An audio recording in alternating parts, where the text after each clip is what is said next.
A youthful African-American physician adjusts the dressings of a wealthy white heiress. To everyone's shock, she regains consciousness and questions whether this young gentleman should be responsible for treating our most valued patient. The cutting words of Dr. Catherine Wellington rang out across Mount Sinai Hospital's fifth-floor corridor with enough volume for all to witness, including the young physician approaching room 312. Dr. Andres Santos paused at the entrance, inhaled deeply, and straightened the stethoscope draped around his shoulders. At 27 years old, he had grown accustomed to these subtle or overt criticisms. 3 years of medical residency at New York's most esteemed hospital had demonstrated that his abilities would invariably be questioned before he could even speak. Dr. Wellington, Andre responded with a composure he had mastered through practice. Victoria Blackwood has remained in my care for 14 days. Her medical indicators have shown remarkable improvement since I assumed responsibility for her treatment. The medical supervisor folded her arms, her cold blue gaze examining the young physician, as though he were a misplaced item. The Blackwood family contributed $4 million toward building the new children's medical wing. We cannot risk taking chances. Andre understood precisely what she implied by taking chances. Ever since his arrival at Mount Sinai from a state university on full academic funding, every patient he treated seemed like an evaluation, requiring him to demonstrate daily that he belonged in that environment. Victoria Blackwood, inheritor of one of the nation's most substantial real estate empires, had remained comatose for 4 months following a boating incident.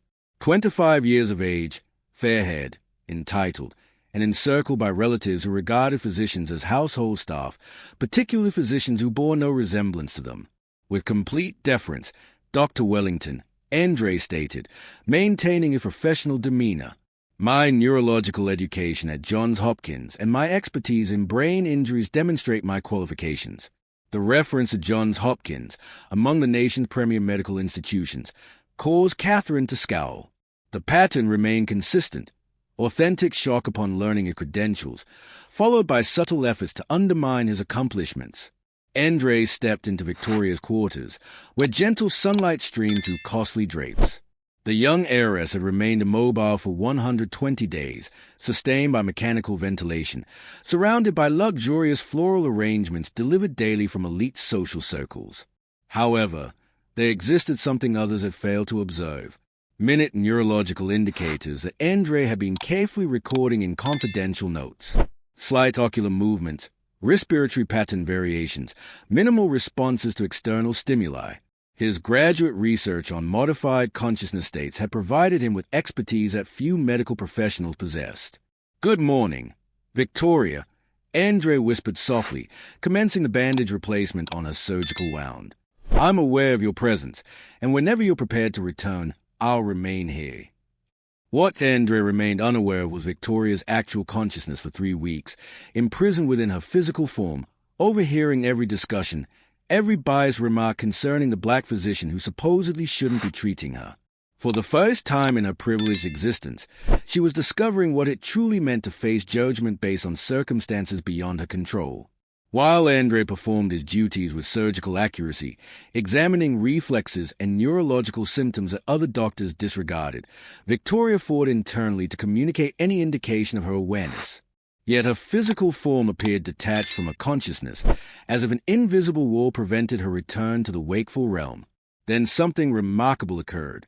If you're finding enjoyment in this narrative of triumph over adversity and fairness, remember to subscribe to our channel to discover how a moment of awakening would permanently transform the lives of 2 individuals who never imagined they shared common ground, and how genuine medical expertise will become the most effective tool against decades of embedded bias. Andre never anticipated that his suspicions regarding Victoria's heightened consciousness would be validated in a manner that would alter both their destinies permanently. While examining the young heiress's pupil responses, he observed something that accelerated his pulse. An ocular movement sequence that indicated brain function far beyond what other physicians had recognized. "Fascinating," he murmured privately, discreetly recording his findings in a personal journal he constantly carried. Years of neurological study at Johns Hopkins on complete academic scholarship, earned after maintaining 3 employment positions to finance his education, had prepared him to identify symptoms that less committed doctors frequently missed. At that moment, the door flew open, disrupting his assessment. What on earth do you believe you're accomplishing? Margaret Blackwood's commanding voice reverberated through the space like a strike. The family leader, sophisticated at 60, arrived with her son Richard and Dr. Wellington herself, all displaying expressions combining outrage and suspicion. Andre rose gradually, maintaining his hands in plain view, a practice he had adopted after years of encountering individuals who assessed him by his skin color before considering his credentials. "I'm conducting a standard neurological evaluation, Mrs. Blackwood," he responded with a professional composure he had mastered. "Victoria has been displaying some encouraging symptoms that I wish to examine more thoroughly." Richard Blackwood, a man in his 40s familiar with obtaining everything through wealth and power, moved closer. Symptoms that other physicians, doctors with considerably more experience, have overlooked. How fortuitous. The irony was nearly absurd. Andre had authored 2 papers on altered consciousness states in global medical publications during his residency, an achievement few doctors accomplished even at their career's conclusion. Yet in that hospital room, his qualifications held less value than his racial identity. "With complete respect," Andre stated, his voice maintaining courtesy while his expression showed a resolve that caused Margaret to recoil slightly, "my specialty focuses precisely on cases like Victoria's. Johns Hopkins maintains the nation's premier neurology program, and my research on—" "Enough," Dr. Wellington interrupted. "The family possesses the authority to select their daughter's caregiver. And honestly, Dr. Santos, perhaps you should concentrate on patients better matched to your experience level." The concealed insult lingered in the atmosphere like poisonous vapor. Andre knew exactly what she intended by matched. Impoverished patients, lacking premium coverage, cases nobody else desired. Those were the opportunities individuals like him deserved from their perspective. What truly devastated Andre was recognizing that Victoria was hearing everything. Her monitoring equipment displayed a minor heart rate fluctuation, unnoticeable to anyone lacking proper training, but perfectly clear to someone with his knowledge. She remained conscious, trapped within her physical form, listening to every prejudiced comment directed toward the doctor who had been caring for her more devotedly than anyone else. "Very well," Andre finally stated, storing his stethoscope. "I'll speak with Dr. Harrison regarding case transfer. However, before departing, he addressed Margaret directly. I want you to understand that Victoria has been exhibiting neurological patterns indicating gradual consciousness recovery, symptoms that other physicians might not immediately recognize." Margaret frowned. "What are you suggesting?" "I'm not suggesting anything, Mrs. Blackwood. I'm stating that in my professional medical assessment, Victoria may be significantly more aware than she appears. If that's accurate, she has been listening to every conversation occurring in this room." The ensuing silence was overwhelming. Richard shifted uneasily while Margaret stared at her daughter with an expression mixing hope and something resembling guilt. Is that feasible?" Margaret inquired, her voice losing some of its previous dominance. Andre nodded solemnly. "More frequent than you might imagine. Patients in extended comas sometimes regain awareness gradually, hearing and processing information long before physical response capability returns. That's why I consistently recommend families communicate with their patients as if they were awake." He omitted mentioning his 2 weeks of conversations with Victoria about medicine, classical music, and even the prejudices he faced daily at the hospital. Discussions that now made complete sense if she truly was conscious. Dr. Wellington cleared her throat, obviously uncomfortable with the conversation's direction. "Well, that's merely speculation. Dr. Harrison will be able to evaluate that appropriately when he assumes the case." "Dr. Harrison," Andre said with a smile that failed to reach his eyes, who remarkably has never published neurological research and whose most recent coma knowledge update occurred 15 years ago, "but I'm confident he'll provide Victoria excellent care." It was a subtle yet devastating critique. Everyone present knew Harrison's reputation for diplomacy with wealthy families exceeded his current medical expertise. As the Blackwood departed the room silently, Andre approached Victoria's bedside one final time. "If you can hear me," he whispered too quietly for others to detect, "I want you to know that I will never abandon a patient due to prejudice or pressure. More importantly, I want you to understand that you possess much greater strength than they realize. When you're ready to return, I hope you remember that true strength doesn't originate from wealth or position. It comes from how we treat people when they cannot defend themselves. What Andre couldn't witness was a solitary tear that traced down Victoria's cheek, the first physical response she had managed in months. For the first time in her privileged existence, she was experiencing what it meant to be judged and defended based on character rather than surname.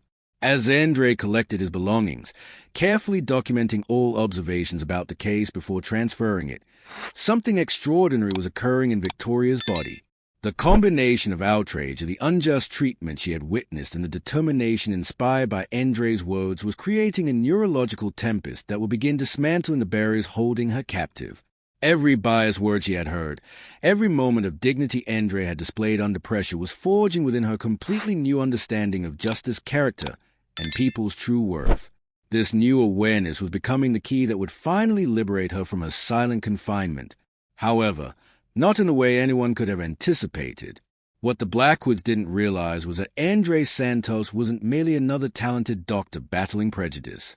He was a natural strategist who had learned early that in life, victory doesn't come through shouting. Victory comes through proving yourself. The proof he was instructing would be devastating.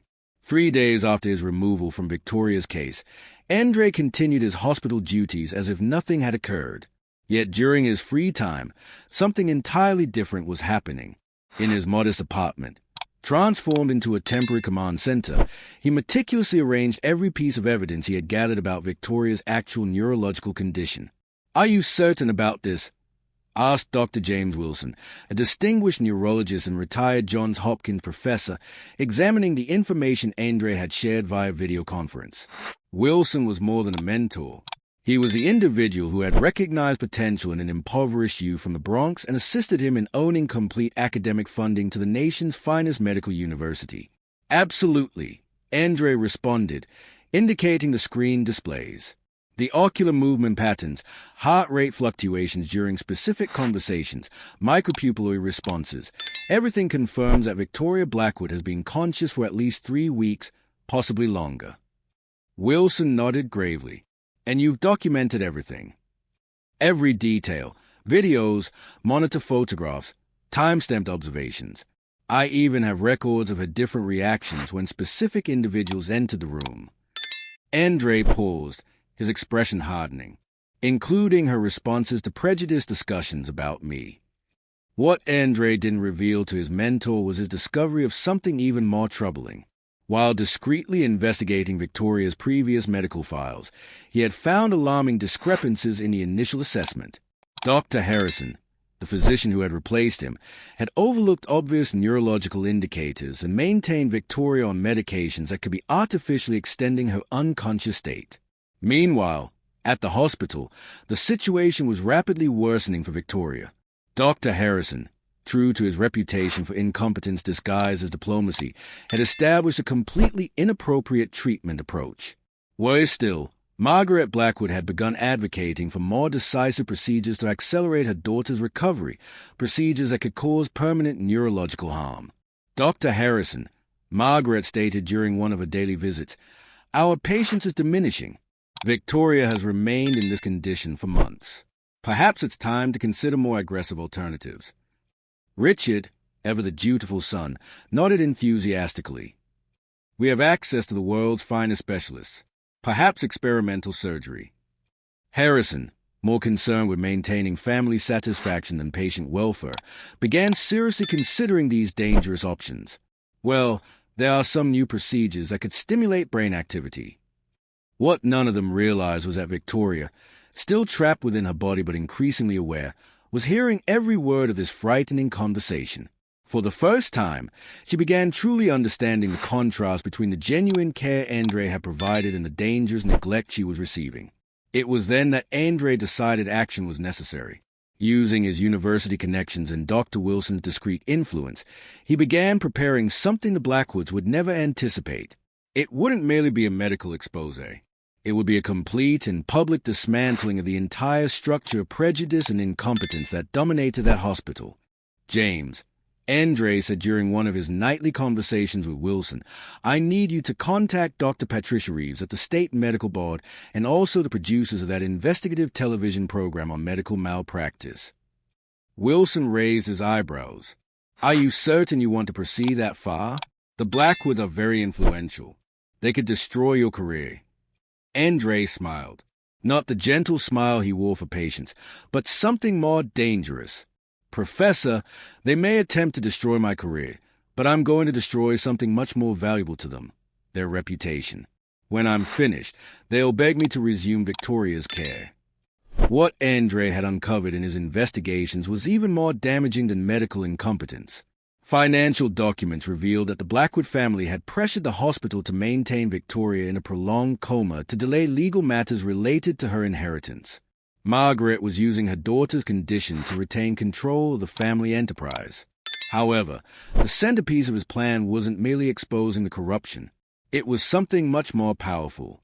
Andre had discovered a method to communicate with Victoria using advanced neurological techniques he had learned at Johns Hopkins. Small signals through hand pressure, specific light sequences, methods other doctors didn't even know existed, and Victoria was responding. During his nighttime visits, when he could slip into the hospital unnoticed with sympathetic colleagues' help, Andre had established basic but functional communication with the young heiress. She was not only conscious but desperate to expose what her own family was doing to her. Victoria, Andre whispered during one of these secret visits, if you can hear me, I need you to know that I'm organizing something. Your family will attempt dangerous procedures, but I promise I won't allow that to happen. Her response, two nearly imperceptible hand squeezes, confirmed what he already knew. Victoria Blackwood, the spoiled heiress everyone thought they knew, was ready to fight alongside the doctor her family had rejected due to prejudice. The plan was nearly complete. In 72 hours, during the Blackwood family's next medical meeting with Dr. Harrison, Andre would execute the most devastating expose the hospital had ever witnessed. This time, he wouldn't be alone. He would have Victoria's own voice to corroborate every word. As Andre finalized his strategy's last details, checking every piece of evidence, every recording, every document he had collected, something extraordinary was happening in room 312. Victoria, fueled by the outrage and hope Andre had instilled in her, was gathering strength for something that would shock everyone. Because sometimes the best revenge doesn't come from the wronged. It comes from the unexpected alliance between two people who refuse to accept that prejudice and incompetence can defeat truth and justice. The meeting was scheduled for 9 o'clock Thursday morning in Mount Sinai Hospital's main auditorium. Dr. Harrison had summoned the Blackwood family to discuss the aggressive procedures Margaret had been demanding, while Andre Santos waited outside, officially prohibited from entering. However, what the Blackwoods didn't know was that at that point, Andre no longer required anyone's permission. Mr. and Mrs. Blackwood, Harrison began with his usual arrogance. After consulting with renowned specialists, I believe that experimental surgery to directly stimulate the cerebral cortex could significantly accelerate Victoria's recovery. Margaret nodded vigorously. Finally, someone with initiative. How much longer must we wait? It was at that moment the auditorium door opened and Andre entered, accompanied by three people who chilled Margaret's blood. Dr. Patricia Reeves of the State Medical Commission, a cameraman from the National Television Investigative Program Medicine in Focus, and Dr. James Wilson, whose name was recognized in medical circles worldwide. Excuse the interruption, Andre said with a calmness that contrasted sharply with the growing panic in Harrison's eyes. But I believe you are about to make an error that could cost Victoria Blackwood her life. What the hell do you think you're doing? Exploded Richard, rising from his seat. You've been removed from this case. Security. Actually, interjected Dr. Reeves, displaying her official identification, Dr. Santos contacted us with evidence of serious medical negligence and possible malpractice. I have legal authority to investigate this case immediately. Harrison attempted to maintain his composure, but his hands were visibly trembling. This is ridiculous. What evidence? Andre smiled. Not the gentle smile he wore with patience, but something much more dangerous. I'll begin with the recordings. What followed was a systematic and brutal demolition of everything the Blackwoods thought they controlled. Andre had secretly recorded conversations in which Harrison admitted he hadn't studied neurology in years. Financial documents showed suspicious payments from the family to the hospital. Even more devastating, medical records proved that Victoria had been showing signs of consciousness for weeks, signs that Harrison had completely ignored. Impossible, Margaret stammered, but her voice no longer carried its formal authority. Victoria has been in a coma for months. She was, Andre corrected. And during that time, she heard every prejudiced conversation about me, every discussion about keeping her unconscious for inheritance purposes, every dangerous plan you made to speed up unnecessary procedures. The final bombshell came when Andre activated a tablet, showing everyone the live feed from room 312.